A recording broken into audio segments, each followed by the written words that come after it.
Yeah, next one is paper number 4957. Mrs. Gauri Karve. Good afternoon, everyone. I'm Gauri Karve, presenting my paper on comparative analysis of improved particles from optimization and Firefly algorithm for optimal sizing of PV wind system and battery energy storage in a standalone microgrid. This is the contents of my today's presentation. As we know, microgrid is nothing but a group of interconnected distributed energy resources and local loads. Due to the certain advantages of microgrid, we are promoting more and more renewable energy sources in microgrid. And these DERs are getting connected to the local grid with the help of power electronic devices and energy storage systems. So these RES and ESS are incorporated in microgrid. This is because due to the depletion of fossil fuels and their impact on environmental issues, they are causing some problems related with stability, reliability, and power quality of the microgrid.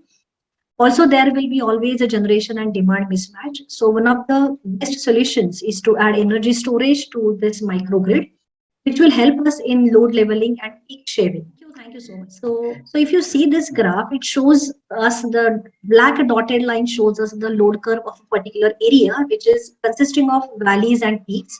So if we use ESS in incorporation with renewable energy sources such as PV and wind, the valleys can be filled in and this peak can be shaped. So we can get a smooth load curve for that particular area. So that is why it is suggested that we should go with RES and ESS combination, so which forms a microgrid or a hybrid renewable energy source system. So in this diagram, two modes of microgrid operation are shown. One is islanded or isolated microgrid, which is not connected to the grid, while the second one gives you grid connected microgrid in which we are using PV, battery, wind grid with backup diesel generator also. The system, why do we need optimal sizing of these components of hybrid renewable energy system or components of microgrid? Because undersizing of these components will decrease the system's reliability, while oversizing of these components is increasing the system's operating cost. So hence it is very much essential to improve the overall performance of microgrid or this hybrid renewable energy system, and hence it is necessary to optimize all components size. And hence my problem statement will be determination of minimum total annual cost of the hybrid renewable energy system components such as PV wind, inverter and battery energy storage. So this is the literature survey which is talking about optimal sizing of hybrid renewable energy sources. If you see the current papers also, that is which is taken from June 2022, in that also the different optimization techniques are used. Okay, but what I have taken now, that is not used in this latest papers also, latest survey also. So this is the paper from June 2022 and this is a paper from February 2022. These are some reference papers I have enlisted. The crux of this literature surveys, people or researchers have done optimal sizing of microgrid components by using various optimization techniques. Some case studies are also presented by the authors, which are from Bihar, Manipur, that is Morocco, Spain, Algeria, Egypt, and like that. The objective functions used by these researchers is generally cost of electricity, cost of project, loss of power supply probability, deficiency of power supply probability. Also, some different system configurations are also thought of, like PV battery, wind battery. Madam, please yes, skip this literature survey. Come down to your methodology. Yes, sir. Yes. Results and analysis. Yes. So what things I have identified or the gap from the literature surveys, I will use all three system configurations. Nobody has used till date is the use of two battery chemistries. Mostly people are using lithium-ion batteries only. But I will show you or demonstrate you the results of using two battery chemistries. One is lithium-ion and second one is lead acid battery. Also, I will demonstrate you the impact of state of charge on optimal sizing of microgrid components. So this is the layout of the system which I have thought of, that is incorporation of solar, wind, battery, inverter and load. This is the objective function along with the constraint. So objective function is minimization of total annual cost, which is consisting of capital cost and maintenance cost.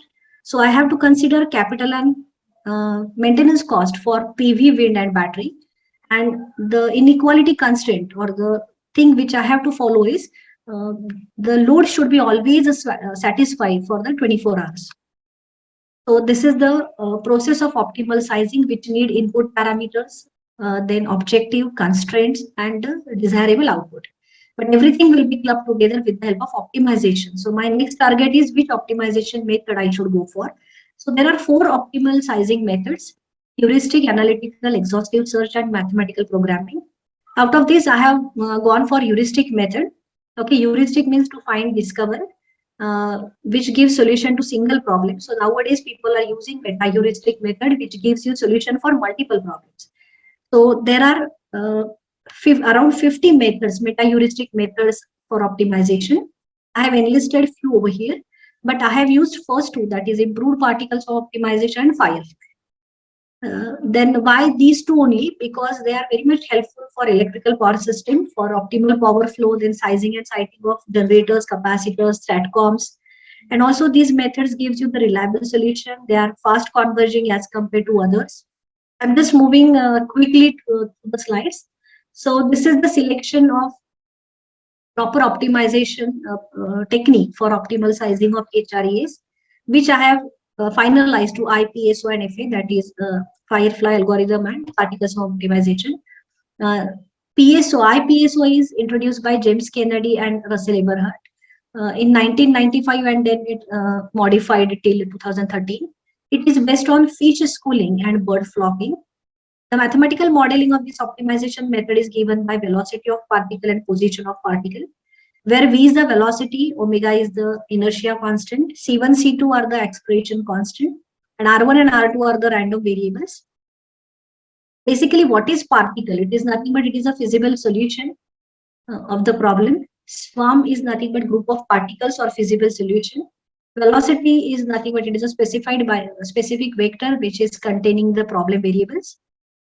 This is a velocity equation which contains P best and G best, means personal best position of the individual particle, and G best is a global best position amongst the group of particles. This velocity and position equations are obviously to be included in objective function to satisfy the constraints to update the problem variables. This is the flow chart. This is for the Firefly algorithm. If time permits, I will explain you each and every bit from these 2 algorithms. This is a comparison between IPSO and FA.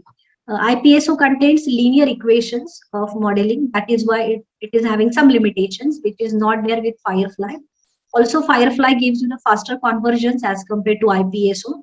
Also, it gives more quick solution and reasonable accurate results. Okay.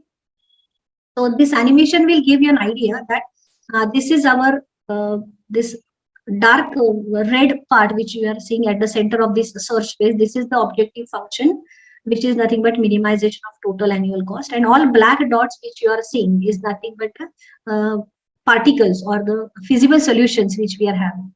So during this optimization process, they are comparing their velocity and the direction with themselves, as well as they are comparing the direction as well as the velocity with the other particles also, or neighboring particles also, and each one will try to reach to the optimum solution. This is the assumption for the optimum sizing of microgrid which I have considered. I'm using solar, wind, then real-time data is used from Rafsanjani and Iran. Then 2 types of batteries I'm using, which is lithium-ion and lead acid, and all energy sources are assumed to be synchronized with each other. So this is the mathematical modeling of solar PV system, then wind system, battery system. Obviously, battery will have 2 modes, charging and discharging.